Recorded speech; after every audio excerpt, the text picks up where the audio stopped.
Biz Hüdapar olarak ilk günden beri diyoruz ki Filistinli kardeşlerimizin, Filistin'deki mücahitlerin her zaman yanınızdayız. Filistin davası sadece Filistinlilerin, Hamas'ın davası değil, bir ümmet davasıdır. Filistin'in kutsal topraklarında bulunan kutsallar tamamen Müslümanların ortak kutsal değerleridir. Ve bu değerlere sahip çıkmak adına da orada mücadele eden, orada direniş gösteren, bütün imkansızlıklara rağmen, bütün mahrumiyetlere rağmen, bütün işgal ve talanlara rağmen orada mücadele eden Kassam tuaylarına, Hamas'a buradan selam gönderiyoruz. Ve onların bu yapmış olduğu şanlı mücadelenin, şanlı direnişin arkasında olduğumuzu, onlara destek olduğumuzu, onları unutmadığımızı, elimizden onlara böyle bir etkinlik düzenlemekle onlara destek olduğumuzu göstermek için böyle bir toplantıyı, böyle bir mitingi, böyle bir açıklamayı uygun gördük. Hüdapar olarak da genel merkezimizin dediği gibi de bütün malımızla, mülkümüzle, evladı iyalımızla, canımızla Filistin davasına destek ve omuz olacağımıza buradan bir kez daha şanlı mücahitleri, o Kassam Tugaylarını buradan selamlıyoruz.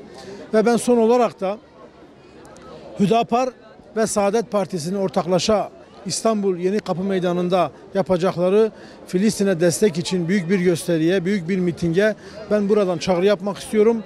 Bütün Filistin davasına gönül vermiş olan Müslümanları imkanları ölçüsünde o mitinge katılmaya davet ediyorum. İnşallah biz de Bursa teşkilatları olarak Filistin için pazar günü Yeni Kapı Meydanı'nda olacağız ve en yüksek bir gür sesle de kardeşlerimize desteğimizi orada da ilan edeceğiz. Rabbim oradaki kardeşlerimize yardım etsin, onları muzaffer etsin, onların içinde bulunduğu durumdan onları bir an önce selamete erdirsin. Rabbim orada şehit olmuş, bu son birkaç gün içerisinde şehit olmuş binlerce kardeşimizi de cennetiyle sevindirsin inşallah.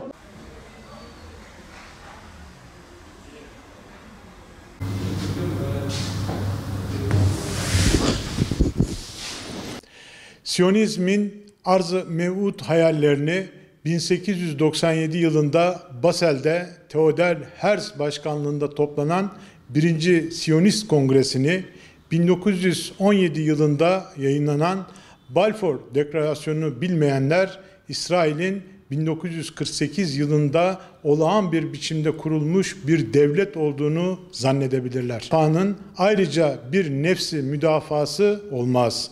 Bir insanın evine giren hırsıza karşı gelmesi nefsi müdafadır.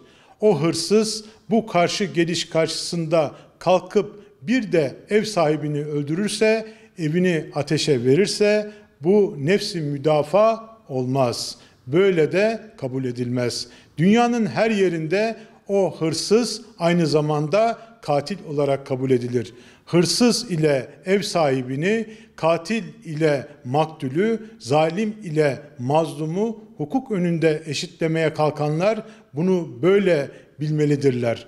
İsrail'in tarihi aynı zamanda katliamlar tarihidir. Deir Yasin katliamı, Kibya köyü katliamı, Sebra ve Şatilla katliamları, Cenin mülteci kampı katliamı, Mavi Marmara katliamı ve daha yüzlerce. Dahi olsa bu zulüm karşısında tavır hakkı haykırmaya devam edeceğiz. Bu vesileyle bu hafta sonu düzenlenecek olan Kudüs ve Filistin mitingine tüm Bursa halkını, tüm teşkilatlarımızı ve Kudüs sevdalılarını, Filistin sevdalılarını, özgür Filistin için kalbi atan tüm kamuoyunu bizi dinleyen vatandaşlarımızı bu mitinge davet ediyorum.